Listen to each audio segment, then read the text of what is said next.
Haryanvi content channel देखने वाले सारे दर्शकों ने मास्टर धीरेन्द्र की तरफ से राम राम। और आज भाई गांव खरक खुर्द में एक किसानों से संबंधित यानी कृषि से संबंधित एक मीटिंग है। ये डॉक्टर साहब आए हैं। राशि कंपनी है जो तमिलनाडु कोयम्बटूर की है। बात करवाएंगे किसानों से भी और डॉक्टर साहब से भी बात करेंगे भाई किस प्रकार से कौन सा बीज है और क्या फ़ायदा उस बीज का, वो सारी बात करेंगे। तो सबसे पहले डॉक्टर साहब से बात कर लें, फिर किसानों से बात कर लेंगे। नमस्कार जी। नमस्कार जी। डॉक्टर साहब एक बार आपका नाम और हरियाणवी कंटेंट चैनल देखने वाले जितने भी दर्शक हैं उन्हें एक बार राम राम करो जी। पहले तो सारे भैया ने राम राम। मेरा नाम धर्मेंद्र है और भिवानी क्षेत्र में मुझे लगभग 7 साल का एक्सपीरियंस हो गया है। राशि सीड्स की अगर हम बात करते हैं तो इसकी जो स्थापना हुई थी वो सन 1973 में हुई थी। हाँ जी, हाँ जी। अभी लगभग 51 से 52 साल इसको हो गए हैं। मोस्टली इन्होंने स्टार्ट किया था कॉटन से, जो प्रचलित रही थी, जैसे 134 होगी, बाद में 776 थी। अभी जो इनके नए बीज आते हैं जैसे जमीन के हिसाब से है। राशि क्या है, फील्ड लेवल में काम करती है। तो इनकी जो कोयम्बटूर में मतलब स्टार्टिंग में बनाया उन्होंने बीज। हाँ। एक बार अगर वो जो साइंटिस्ट जिन्होंने बनाया, जिन्होंने अनुसंधान किया, उसका थोड़ा सा नाम अगर बताओ तो थोड़ा सा। देखो, रामास्वामी इसके संस्थापक हैं। उन्होंने क्या था, जैसे वो 12वीं पास थे या फिर आगे उन्होंने ग्रेजुएशन करी, तो उनको एक क्वालिटी दिखी कि हाँ बीज में क्या है, कुछ हम एक्स्ट्रा कर सकते हैं। तो वो एक तरह से किसान भी हैं और फिर ब्रीडर भी हैं आगे जाके। बिल्कुल, बिल्कुल। तो उन्होंने इस कंपनी की स्थापना करी और आगे जाके इसको जैसे कपास के नए नए उन्नत बीज दिए, एक अच्छी ऊंचाई पे उन्होंने पहुंचाया। वो इसीलिए संभव हो पाया क्योंकि वो खुद एक किसान परिवार से थे। उन्होंने इसकी स्थापना करी और बाद में जो वहाँ कोयम्बटूर में इन्होंने हेड ऑफिस बनाया इसका। अब बात कर ली कपास की, बात कर ली। अब सरसों में मतलब कब से ये जो बीज बनाया, बता रहे हो राशि सीड्स बताया, कब से बना था? सरसों में इन्होंने जो स्टार्टिंग करी थी वो 2010 से करी थी। 2010 से अभी कंटिन्यू कर रहे हैं। समय समय पे जैसे किसानों की आवश्यकता होती है उसके हिसाब से बीज का परिवर्तन भी करते हैं। जमीन के हिसाब से बीज देते हैं। ऐसा नहीं है कि एक ही बीज दे दिया पूरी मार्केट में। पहले एक छोटी सी बात करें, मतलब जो आप राशि सीड्स है अब ऑल ओवर इंडिया है या फिर कुछ एक सीमित एरिया में है? नहीं, राशि सीड्स क्या है, जैसे ऑल ओवर इंडिया में बात करें तो हर प्रकार का जो है फसल लगती है। कहीं धान भी ज्यादा लगता है, कहीं मक्का भी लगता है, कहीं कपास भी लगती है, कहीं बाजरा सरसों भी लगती है। लेकिन ये हर खेती में काम करती है, हर फसल में काम करती है, हर फसल मतलब पूरे ऑल इंडिया में काम करती है। चलो तो अब फिलहाल मतलब जो आपने बीज दे रखा है, यहाँ कितने किसानों को बीज दे रखा है आपने? ये खरक गांव में तो मेरे हिसाब से लगभग 15 से 20 किसानों ने हमारा लगा रखा है, जो हमारी नज़रों में है। बाकी किसान बहुत हैं यहाँ, लेकिन उनमें से जो है बीज लगाया, जैसे इन्होंने लगाया 9906 राशि की एक वैरायटी है। ये जमीन के हिसाब से बीज लगाते हैं। 9906 जी। चलो एक चीज़ और पूछूंगा जी, पानी वगैरह जिस तरह अगर मैं हूँ ऊपर राजस्थान एरिया का, तो थोड़ा सा पानी कितना के चाहिए इसमें और कितना पानी चाहिए और 1 एकड़ में कितनी उपज देगी? देखो, डिपेंड करता है आपका एरिया और टेम्परेचर। जो एटमॉस्फेयर होता है वो सबसे ज़्यादा डिपेंड करता है। अगर मान लो आप राजस्थान एरिया से बात कर रहे हो तो वहाँ पानी की रेतीला एरिया मेरा बारडा साइड की अगर हम बात करें तो वहाँ क्या है, देखो पानी की ऑब्वियसली कमी है। हाँ जी, बिल्कुल है। पानी की कमी होने की वजह से वहाँ क्या है, जैसे बाजरा की फसल या सरसों की फसल ज़्यादा लगाई जाती है। उसमें क्या होता है कि बस वो अपनी ज़मीन के हिसाब से चयन कर ले। जैसे कई वैरायटियाँ जो अभी मार्केट में आती हैं वो ऐसी हैं जो करडी ज़मीन की, अच्छे पानी की हैं, लेकिन वहाँ क्या है, उनका चयन करके वो अपनी जो है औसत घटा लेते हैं। जब भी मैं किसान भाइयों से कहूँगा, जब भी आप चयन करो अपनी ज़मीन के हिसाब से बीज का चयन करो, क्योंकि बीज बनता है ज़मीन के हिसाब से। क्योंकि पूरे ऑल इंडिया की आप बात कर लो, ज़मीन हर प्रकार की है, कहीं रेतीली भी है, कहीं भारी भी है, कहीं मीडियम भी है, कहीं पानी भी अच्छा है, कहीं पानी भी कम है।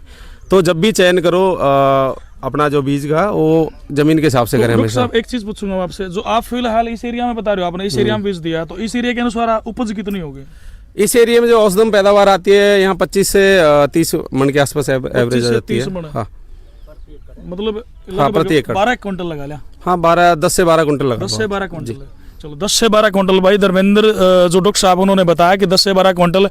और एक बार रेतीली एरिया की जानकारी देते, क्योंकि मेरा जो चैनल देखने वाले बहुत सारे लोग उस साइड के भी हैं। रेतीली साइड के तो रेतीली जमीन में मोस्टली प्रॉब्लम आती है। जैसे कुछ तो आप एक तरह डिजीज कह सकते हो उसको, इसको आपकी आम भाषा में उखेटा बोलते हैं, मरगोजा बोल देते हैं उसको। हाँ, वो आती है ज़्यादातर समस्या। उसका भी धीरे धीरे क्या है, जैसे यूनिवर्सिटी है अभी कर रही है उसका समाधान, कुछ दिन में आ जाएगा उसका भी समाधान। अगर किसान भाई मतलब बीज लगाना चाहते हैं तो पहले तो मैंने बता दिया ज़मीन के हिसाब से लगाएं। दूसरा, फर्टिलाइजेशन जो है वो बहुत इंपॉर्टेंट होता है ज़मीन में। कई बार क्या होता है, आप बो के छोड़ देते हैं। जैसे सल्फ आप बात करते हैं सरसों में, तो सबसे मेन रोल जो सरसों में होता है वो फास्फोरस और सल्फर का होता है। कई किसान भाई सल्फर नहीं डालते, बस डीएपी के साथ बो दिया और बाद तक वही रहता है, यूरिया डालते रहते हैं। लिमिट में फर्टिलाइजर डालना है। ऐसा नहीं है कि आपने स्टार्टिंग से करी और लास्ट तक यूरिया पटकते रहे। फास्फोरस का बेनिफिट क्या होगा? फास्फोरस का जो बेनिफिट होता है वो मेनली रूट डेवलपमेंट करता है, जो जड़ों का विकास करता है और तने को जो है मजबूत रखता है। सल्फर की हम बात करें तो सल्फर पहले तो खुद में एक फंगीसाइड है।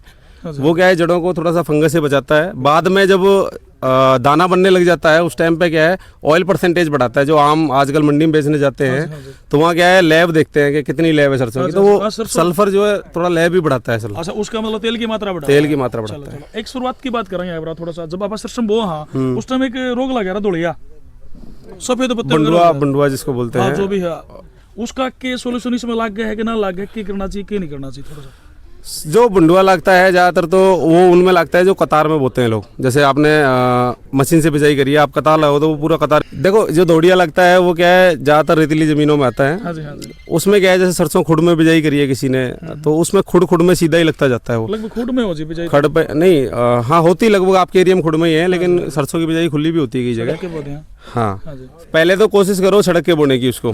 दूसरी चीज़ जो है उसमें क्या है जब भी आपको थोड़ा 4 या 5 पौधे में या 10 थोड़ी सी जगह में दिखता है तो उसमें कोई भी एक साइपरमेथ्रिन वगैरह की या फिर फंगीसाइड, क्या बताया आपने? साइपरमेथ्रिन अगर बंडुआ होता है उसमें लग गया तो भाई कोटिया कीट दिखता है तो अगर मान लो कीट नहीं है वो वैसे फंगस की वजह से वाइट हो रहा है तो उसमें आप जो है कार्बनडाजिम मैनकोजेब की स्प्रे कर सकते हो आप। एक बार दोबारा बताइए जो आपने बताया स्प्रे जो है देखो बंडुआ लग रहा है तो साइपरमेथ्रिन, और अगर आपका मान लो आगे जाके दिख रहा है आपको फंगस है, बंडुआ नहीं है, केवल वाइट करके पत्ते पे कुछ आ रहा है तो उसमें कार्बनडाजिम मैनकोजेब की स्प्रे कर सकते हो आप। तो डॉक्टर साहब ने बहुत सारी चीज़ें बताई भी। किसान बैठे, किसानों से बात करेंगे, अगर इनका कोई क्वेश्चन है तो वो भी डॉक्टर साहब से बताने की कोशिश करेंगे। तो कोई भी किसान ने एक बार दिखा दे भाई, ताऊ जी से बात करवा दें एक बार। हाँ। जो देखो क्योंकि जो डॉक्टर है ना, देखो भाई डॉक्टर से ज्यादा जानकार है। डॉक्टर साहब बुरा ना मानिए इस बात का, नहीं, मैं बताता हूँ। देखो प्रैक्टिकली होता क्या है, फार्मर से बड़ा वैज्ञानिक नहीं है कोई भी आज के टाइम में। बिल्कुल। तो मैं खुद मानता हूँ इस चीज को, इनसे बड़ा डॉक्टर नहीं है कोई भी। क्योंकि देखो डॉक्टर से ज्यादा जानकारी मेरे ख्याल से किसान को, क्योंकि जो इंसान प्रैक्टिकली करता है मेरे ख्याल से उससे ज्यादा जानकारी नहीं होती। तो एक बार किसानों से बात करेंगे और देखो मैंने जितनी जानकारी थी मैंने पूछी, और कोई जानकारी हुई तो पूछने की कोशिश करेंगे। तो जी आ जाओ।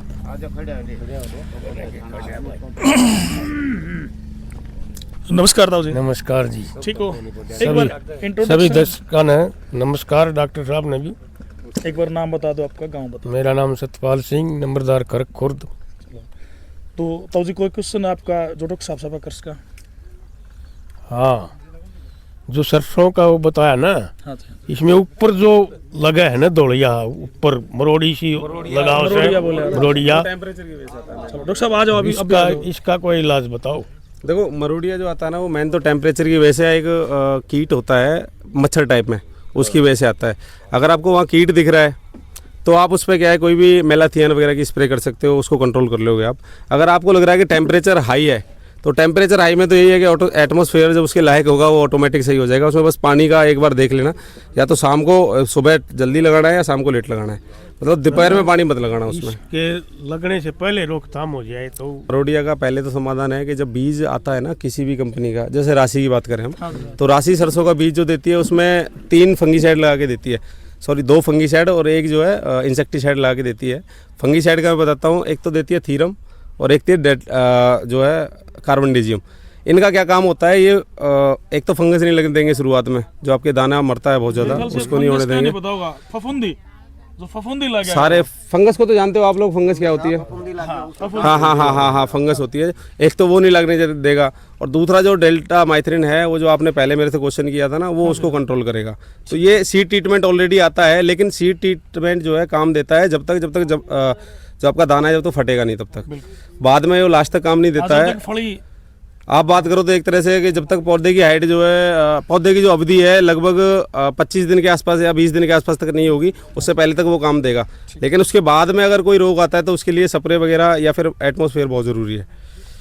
तो एक तो समय के हिसाब से बिजाई करें सरसों की, पहली बात तो ये है। दूसरी बात ये है कि जब टेम्परेचर क्या होता है हाई होता है और हम लोग सरसों लगा देते हैं तो उसमें बहुत सारी प्रॉब्लम आती है। मरोड़िया भी आता है, जमरवासे में भी दिक्कत होती है। सरसों का जो टेम्परेचर होता है लगाने का वो 25 से 28 डिग्री के बीच में जब भी होता है आप लगा सकते हो उसको। 25 से 30 डिग्री, 28 मान लो एक तरह से नॉर्मल में, लगभग नवंबर में आ जाए। हाँ, अक्टूबर के बीच में और नवंबर के बीच में ये सही अवधि होती है। 75 बोनी पड़ती है। 75 में मरोड़िया की ज़्यादा दिक्कत इसलिए नहीं आती क्योंकि ठंड थोड़ा सा जल्दी स्टार्ट हो जाती है जो इसमें आती है 75 में। तो 75 में ज्यादा है। मैं बताता हूँ, जैसे आपने कपास देखा होगा, कपास में एक वाइट फ्लाई आते हैं, सफेद मच्छर। वो जब हद से ज्यादा हो जाता है ना, वो पत्ते को क्या है, एक तरह से जैसे CL3 बोलते हैं हमारी भाषा में, उसको मरोड़ देता है पत्ते को। तो सेम ऐसे ही क्या है, सरसों में भी एक छोटा सा कीट आता है, इसके लिए स्प्रे करना जरूरी होता है, नहीं वो रुकता नहीं है। स्प्रे से पहले बस ये है कि खेत में नमी होनी चाहिए आपकी में। उस कीट का हमें पता नहीं चलता ना पहले। वो मैं बताऊँ वो कैसे दिखेगा आपको, जब आप सुबह के टाइम जाओगे, वो दिन में नहीं दिखेगा। सुबह के टाइम आप जाओगे, जैसे पौधा है आपका, मान लो आपका पौधा आधे फीट के आसपास हाइट ले गया है और आपको दिख रहा है, या फिर छोटी अवस्था में है, तो आप उसको ना पौधे के पत्ते को थोड़ा पलटना, पत्ता आ गया है तो, अगर नहीं है तो उसको थोड़ा हिलाओगे ना तो वो उड़ने लग जाएगा उसके पास से। दिन में वो आपको नहीं दिखेगा, आप दिन में जाओगे नहीं दिखेगा, या तो सुबह दिखेगा जल्दी आपको, सुबह ही दिखेगा। उसका सही रीजन जो है सुबह ही दिखने का होता है, सुबह के टाइम में दिखता है वो। उसके बाद स्प्रे कर दें। हाँ, उसके बाद स्प्रे कर दो आप इस पर। एक कपास में जो है टिंडा सूखा है ना, जो बाद में टिंडा सूख गया है कि नहीं।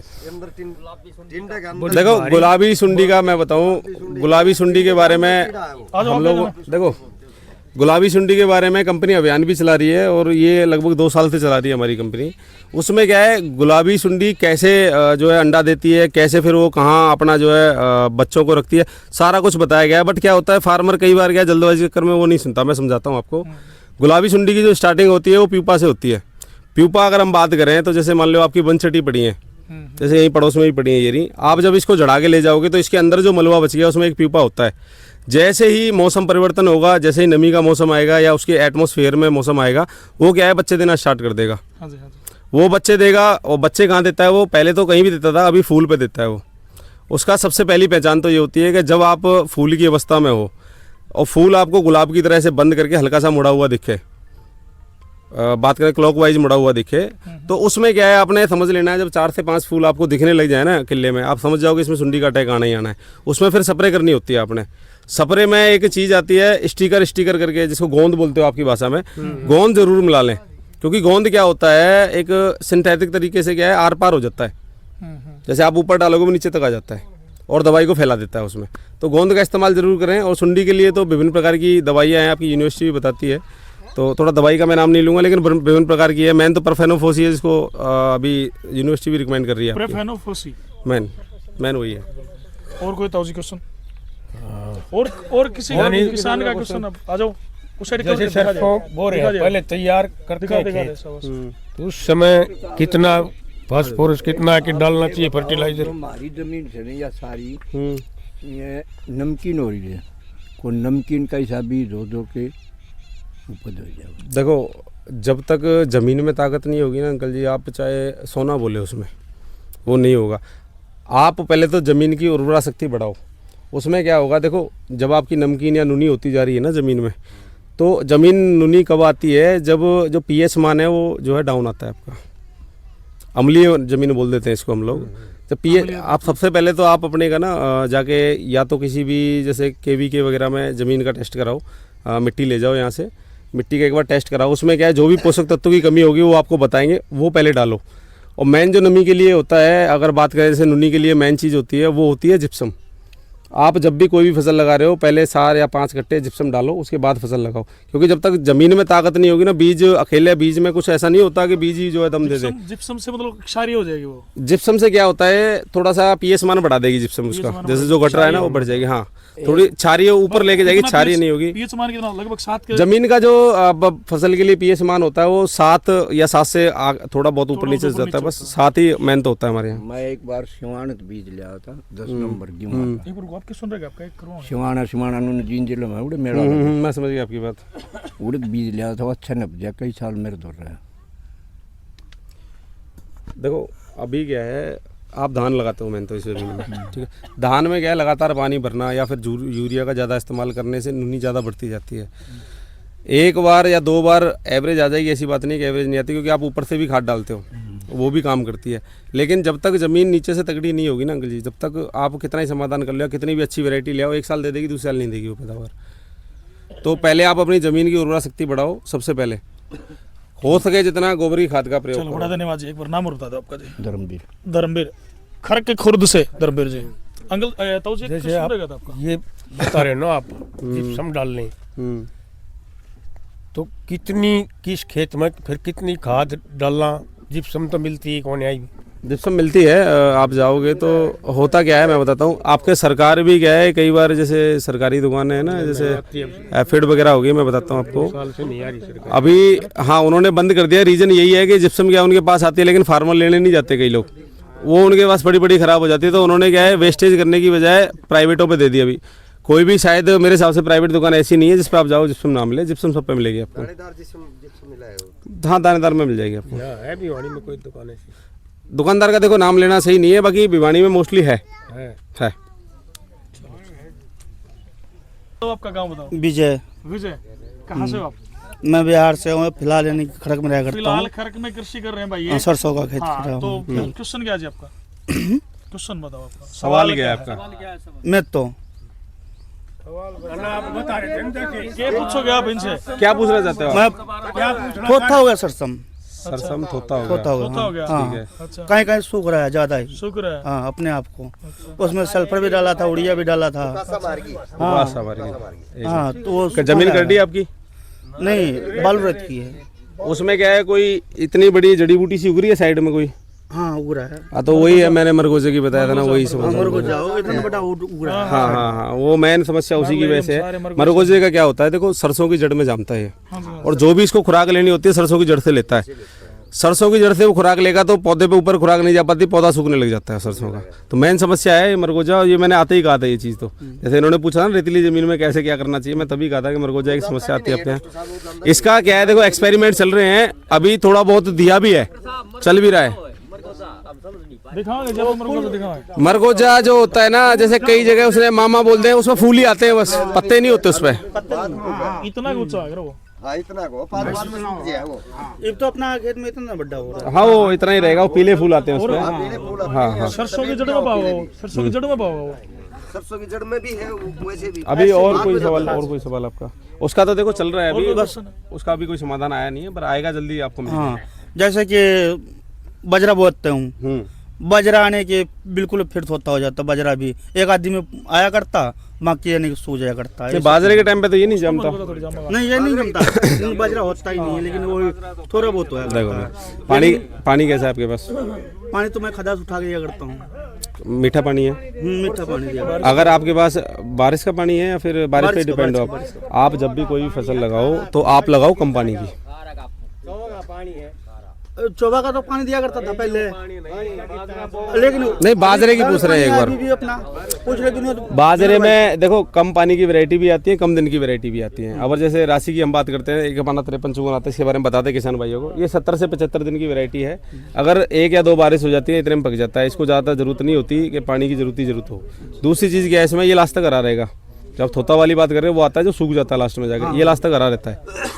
लचीला पौधा है इसका। वैरायटी को बोगे देखो एक बार इस वैरायटी को लगाओ आप, जो आपकी समस्या आ रही है ना वो नहीं आएंगे। ठीक है, चलो और बताओ। हरपाल सिंह चौहान, गांव खड़क खुर्द। गांव खरकखुर्द, हरपाल सिंह चौहान। करो अंकल जी, क्वेश्चन करो। कुछ नहीं, धाना के बारे में कोई सी वैरायटी बताओ जो कम पानी में हो जाए। कम पानी में लो जाओ। अंकल जी क्या दिक्कत है हमारे यहाँ, यूनिवर्सिटी तो काफ़ी वैरायटी देती है जो कंपनी की है। जैसे हम लोग क्या है एक ही वैरायटी के पीछे पड़ जाते हैं। अभी बात करें 11-21 है, मोस्टली लोग 11-21 के पीछे पड़े हुए हैं, जबकि 11-21 सबसे ज़्यादा पानी मांगती है। आपको भी पता है ये चीज़। अगर आपको कम पानी की चाहिए तो 11-21 का ही एक अपडेटेड वर्जन है, 17-18 लगाओ आप। 17-18 कम पानी में हो जाती है वो। अगर पानी की कमी है आपके पास तो 17-18 लगाओ। और इससे भी बड़ी कम गुंजाइश की, अगर इससे कम गुंजाइश की इस वाली अगर बासमती सेगमेंट की बात करें तो इससे कम गुंजाइश की पानी में 11-21 के सेगमेंट में कोई वैरायटी नहीं है। ज़्यादा आती है बीमारी तो जी अंकल जी धान में सारी में ज़्यादा आती है, अकेले इसकी बात नहीं है। बीमारी तो जो आती है ना वो धान में आती है, वो वैरायटी पे डिपेंड नहीं करती कोई भी। बासमती में क्या होता है कि अपने यहाँ आप मान लो बासमती से अलग कोई सेगमेंट लगा लो, वो होगा नहीं, फिर उसका भाव नहीं मिलेगा आपको, मंडी प्राइस नहीं मिलेगा, फिर फायदा क्या उसका। जैसे यूपी की बात करें तो वहाँ ताज करके वैरायटी आती है, काफ़ी वो लगाते हैं। कहीं हाइब्रिड वैरायटी भी लगाते हैं। हाइब्रिड वैरायटी की औसत अच्छी आती है लेकिन उसका भाव नहीं होता। तो वैरायटी डिपेंड करती है। अगर आपको भाव वाली वैरायटी लगानी है तो उसी में विकल्प ढूंढो। जैसे आप 11-21 लगाते हो, 11-21 का सबसे अच्छा भाव है आपके यहाँ, तो उसी के मिलती जुलती कम वाली की वैरायटी जो है 17-18 है, आप वो लगाओ। 17-18 फिर पानी ज़्यादा चाहिए। 17-18 है, 11-21 से कम पानी मांगती है। लेकिन उसका प्राइस मार्केट प्राइस कम होगा। उसका मार्केट प्राइस देखो धान का क्या है, फिक्स नहीं है, अभी भी ऊपर नीचे होता ही रहता है। जैसे पिछली इस साल की बात करें, इस साल थोड़ा सा अंतर था 11-21 में और इसमें, लेकिन उससे पहले बात करें तो उस टाइम 200-250 रुपये का ही अंतर था। वो बात करता है प्रोडक्शन वगैरह पे। अगर मान लो जैसे एक्सपेक्टेशन जो है उससे ज़्यादा जाएगी तो फिर रेट ऊपर नीचे होता है, आप भी जानते हो इस चीज़ को। एवरेज की बात हो किसकी? रेट जिस तरह डाउन उसकी एवरेज हाँ 17-18 की एवरेज ज़्यादा होती है, कम टाइम लेता है और उससे। कोई क्वेश्चन अंकल जी? बस ये क्वेश्चन है भाई, हमारा धान ज़्यादा बिकता है बिल्कुल इसके बिल्कुल, बाद। अच्छा जेन्युइन क्वेश्चन था। और कोई किसान जी? जो आ जाओ बाजार अंकल जी, आ किस टाइम जाओ। का है जी, डॉक्टर साहब किस टाइम का बुआरा है ये? इस बाजरे का जो बुआरा आप कर सकते हो जून के लास्ट में और जुलाई के बीच में तक कर सकते हो कोई। तो जो भी हाइब्रिड है, चाहे बाजरे का है, चाहे सरसों का है, चाहे किसी भी वैरायटी का हाइब्रिड है, वो खुराक मांगता है जी। हाइब्रिड पैदावार आपको जितनी चाहो उतनी निकाल सकते हो उससे। इसकी पैदावार कहीं 40 मन भी आई है तो कहीं 35 मन भी रह गई है, 25 मन में भी रह गई है। रीज़न क्या है, फार्मर जैसे उसका जो है रख रखाव करेगा वैसी पैदावार ले लेगा। और कोई क्वेश्चन जी किसान का? DSR जो एक टेक्नोलॉजी लाई है सरकार, वो क्या करते हैं कि उसमें आपको कुछ मुझे लग रहा है कि मुआवजा टाइप में भी दे रहे हैं अगर आप वो बिजाई करते हो तो। वो उन एरिया के लिए है जहाँ पानी की बहुत ज़्यादा कमी है। अच्छा अच्छा, उसमें क्या होता है कि कम से कम 2 या 3 पानी बच जाते हैं, तो उससे एक तो जल बच जाता है अपना, दूसरा क्या है फार्मर को वो जो चारा एक्सपेक्टेशन वो आ जाती है, पूरी बिजाई भी टाइम पे हो जाती है उसकी। वो क्या डायरेक्ट बिजाई होता है सीधा, उसमें पौध लगाने की आपको जरूरत नहीं होती है, वो सीधा खेत में बिजाई होगा आपका। जिस समय अपना यहाँ बहुत गर्मी होती है, हाँ वो मैंने पहले ही कहा था, वो टेम्परेचर बहुत ज़रूरी जी। हाँ जी हाँ जी, देखो किसान भाइयों, आपको क्या है 2 चीज़ें सीखने की ज़रूरत है। सबसे पहला तो आपको ज़मीन सबको पता है हमारी कैसी है। बीज का जो भी आप चुनाव कर रहे हो या फिर जो भी चयन कर रहे हो, आप अपनी ज़मीन के हिसाब से करो हमेशा। क्योंकि अगर कोई कंपनी मान लो 5 वैरायटी दे रही है, जैसे कपास में हम बात करते हैं, हम लोग खुद 6-7 वैरायटियाँ देते हैं। अगर 6-7 वैरायटी दे रहे हैं, ऐसा तो नहीं है कि एक ही ज़मीन की वैरायटी होगी वो। भाई 6 वैरायटी दे की जगह हम एक दे देंगे अगर जब एक ही ज़मीन की वैरायटी है तो। राशि मोस्टली इस चीज़ पे काम करती है, वो किसानों की एक्सपेक्टेशन समझ के जो है वैरायटियाँ देती है ज़मीन के हिसाब से। सरसों में भी हमारे पास 3 प्रकार की वैरायटियाँ हैं, तीनों ज़मीनों के हिसाब से हैं। बाजरे में भी हमारे पास क्या है कि एटमॉस्फेयर है, जैसे कोई अर्ली मांगता है अर्ली भी है, छोटी हाइट का मांगता है छोटी हाइट का भी है, जिसको चारा ज़्यादा चाहिए पैदावार ज़्यादा चाहिए वो भी बाजरा है हमारे पास। राशि एक ऐसी कंपनी है, देखो मैं आप सबसे बताना चाहूँगा, जो किसान की जो भी इच्छाएँ होती हैं उसको पूरा करने की पूरी कोशिश करती है और कर भी रही है। लेकिन समस्या यह है कि हम लोग क्या है, जैसे प्रचलित जो वैरायटी है ना उनके पीछे पड़ जाते हैं। एक चीज जो बीज है राशि का, वो कितना महंगा है या क्या है, मतलब और नहीं। अगर कंपैरिजन करा तो आप मार्केट रेट जो भी जैसे वैरायटी आपको मिल रही है उसी भाव में मिलेगा। ऐसा नहीं है कि उनसे कोई 1.5 गुना या 2 गुना महंगा होगा, ऐसा कुछ नहीं है। जो भी अदर वैरायटियाँ बिक रही हैं उनके लेवल में मिलेगा। अच्छा, एक क्वेश्चन मेरा है कि हम राशि क्यों लगाओ, और भी बहुत सारे अच्छे अच्छे ब्रांड है, जैसे पायनियर का है, बढ़िया बढ़िया ब्रांड है, हम राशि। देखो मैं वैरायटी का किसी का नाम नहीं लूँगा, लेकिन आप एक चीज़ सोचिए कभी कि कोई बंदा एक वैरायटी ही दे रहा है पूरे, क्योंकि ज़मीन मैंने आपको बता दी हर प्रकार की है हरियाणा में। हरियाणा एक ऐसी भूमि है जिसमें हर प्रकार की ज़मीन है। शायद यूपी में ये ज़मीन नहीं मिलेगी आपको, यूपी में रेतीली ज़मीन नहीं मिलेगी और करडी करडी है, लेकिन हरियाणा एक ऐसा ज़िला है, ऐसा राज्य है जिसमें हर प्रकार की ज़मीन है। आप एक ही बीज जो है हर प्रकार की मिट्टी में डालोगे, क्या लगता है आपको वो कामयाब होगा? बिल्कुल नहीं होगा। तो वही मैं कह रहा हूँ कि जो एक रवैया चलता है ना, तो हमारे किसान आजकल उस रवैये के पीछे चलने लग गए। तो अपनी ज़मीन के हिसाब से जो है बीज का चुनाव करें, मैं फिर से यही कहना चाहूँगा, क्योंकि ज़मीन आपको पता है, कंपनी में बनाने वाले को नहीं पता है कि आपकी ज़मीन कैसी है ना। चलो दुकानदार को फिर भी थोड़ी बहुत नॉलेज होती है, लेकिन उसको भी इतनी नहीं होती कि आपने बीज किस प्रकार का चाहिए, ज़मीन किस प्रकार की। आप उसको बताओगे ना जाके दुकानदार को, बोलो भाई मेरी रेतीली ज़मीन है, इसके हिसाब से मुझे वैरायटियाँ दे दे, वो अपने आप आपको दिखा देगा। कभी भी एक वैरायटी के पीछे ना बाजो, मेरा कहना यही है बस। चलो, और किसी का कोई क्वेश्चन जी? आओ जी, आओ जी अंकल, जाओ। इस साइड आ जाओ। नमस्कार अंकल जी। नमस्कार जी। नाम बताओ एक बार। नरेश चौहान, गांव खरकुर्द। चलो जी, क्वेश्चन जी।